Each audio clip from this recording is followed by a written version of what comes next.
du dialogue, de la réforme de la justice déjà d'abord. Ensuite, sur le système politique, il y avait un consensus qui s'est dégagé au-delà, au niveau quasiment de tous les acteurs politiques de la nécessité. Le président l'a repris dans ses avant-projets. Alors, mais non, dans les avant-projets, il n'y a pas de rétroactivité. Non, il n'y a pas de rétroactivité. Je vais en venir. Maintenant, vous m'avez entendu avec les autres membres de la coalition. Nous, ce que nous avions dénoncé à l'époque, c'est le fait qu'il y avait un consensus qui s'est dégagé, il y avait des avant-projets qui étaient confectionnés, qui se préparaient à aller à l'Assemblée nationale. On ne pouvait pas comprendre qu'est-ce qui pouvait justifier une initiative unilatérale de reprendre cet article, de la réécrire à sa guise et de vouloir l'amener. Moi, pour ne rien vous cacher, j'estime que, d'ailleurs, cet article 29, oui, si elle est maintenue dans sa rédaction actuelle, risque de réserver des surprises à des candidats pour la présidence. Vous savez pourquoi? Parce qu'on ne fait que déplacer le problème. Parce que dans sa rédaction actuelle, le jour où un candidat va être déclaré donc recevable, en tout cas, où la candidature d'un candidat va être déclarée recevable, vous savez comment ça se passe si c'est la présidentielle. Chacun des candidats sur la liste a le droit de contester la candidature des autres. Et ces arguments risquent encore de refaire surface. Et ce sera l'occasion pour le Conseil constitutionnel, peut-être à la dernière minute, de trancher et de faire en tout cas disparaître des espoirs de candidature quelque part. C'est pour ça que je dis qu'il aurait été plus sage, plus judicieux, donc de maintenir l'esprit. Et pour qu'on puisse demander, parce que le Conseil constitutionnel finalement n'a pas été saisi. Pas du tout. Et c'est ce qui a été attendu. Sauf que le Conseil constitutionnel vous savez que le contrôle de constitutionnalité au Sénégal, donc contrairement à des pays, bon, la France, ils se sont alignés finalement, mais pendant longtemps, nous, on était en avance par rapport à la France. Vous savez, le contrôle de constitutionnalité, ici, c'est en amont, c'est-à-dire avant l'entrée en vigueur. Mais en même temps, en aval, c'est-à-dire dans le cadre, même si une loi entre en vigueur, vous pouvez demain, devant un juge, dire que vous ne pouvez pas appliquer cette loi contre moi. Ou vous ne pouvez pas donner ce droit à tel sur le fondement de cette loi parce qu'il donc viole une disposition constitutionnelle qui lui est supérieure. Invoquer la hiérarchie des normes, faire écarter cela.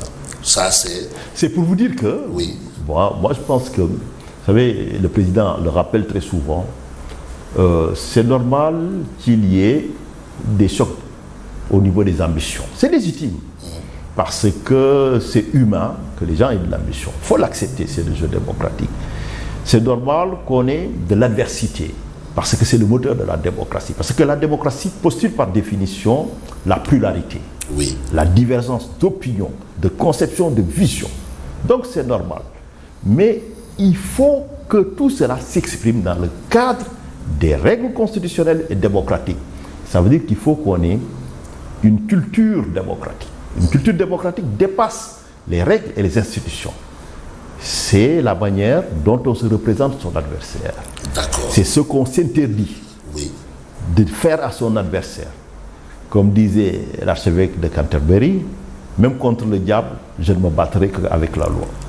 Maître Abdoulaye Tine. Alors, on a un nouveau gouvernement. Qu'est-ce qui va changer? Bonne question. Ce qui va changer, je pense que le Premier ministre, juste après la lecture de son décret de nomination, avait déjà annoncé le ton. Il a dit qu'il n'y aura pas de changement de cap, oui, mais de méthode. D'accord. La précision est importante. Changement de cap, je vous disais que le projet reste toujours le projet et le même projet.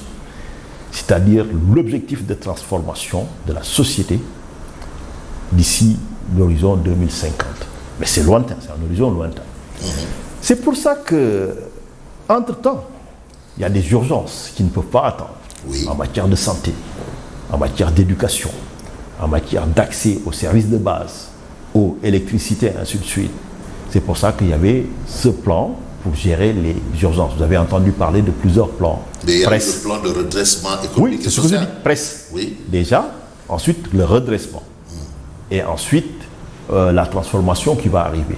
Donc tous ces plans-là, ce qu'on prévoit de changer la méthode, c'est déjà de faire une mutation. Une mutation qui va jouer sur la transformation. La transformation, c'est que les règles, on ne sera pas là en train, on va dire, de les, entre guillemets, maquiller, mais on va radicalement changer ces règles. C'est quoi?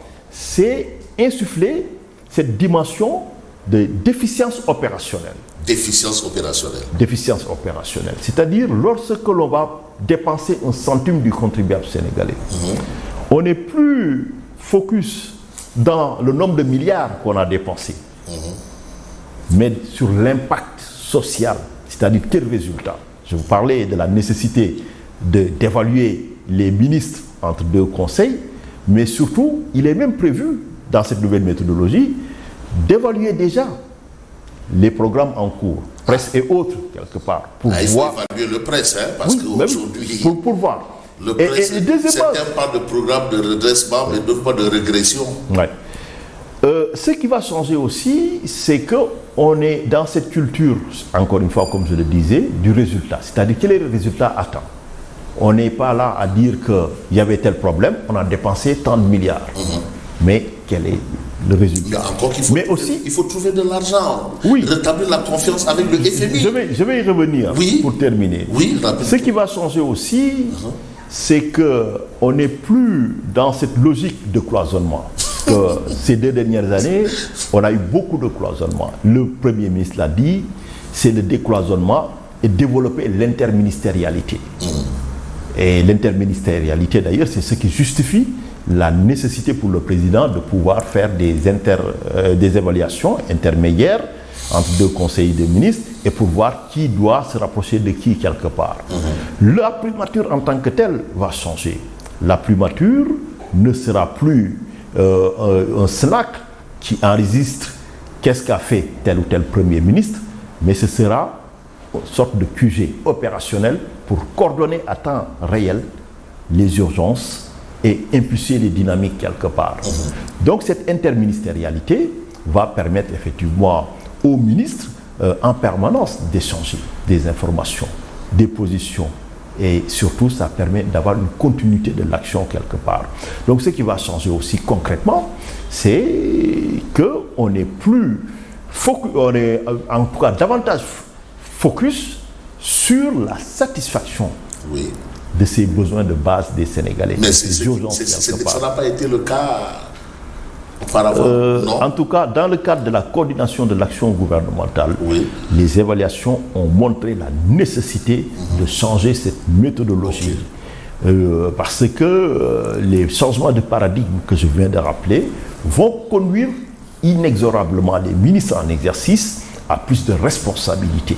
Parce qu'on sait qu'aujourd'hui, il y a un résultat qui est attendu, des livrables derrière, et que vous êtes en permanence évalué. Et vous avez le temps contre vous, le savez-vous? C'est pour ça qu'on ne peut plus attendre quelque part.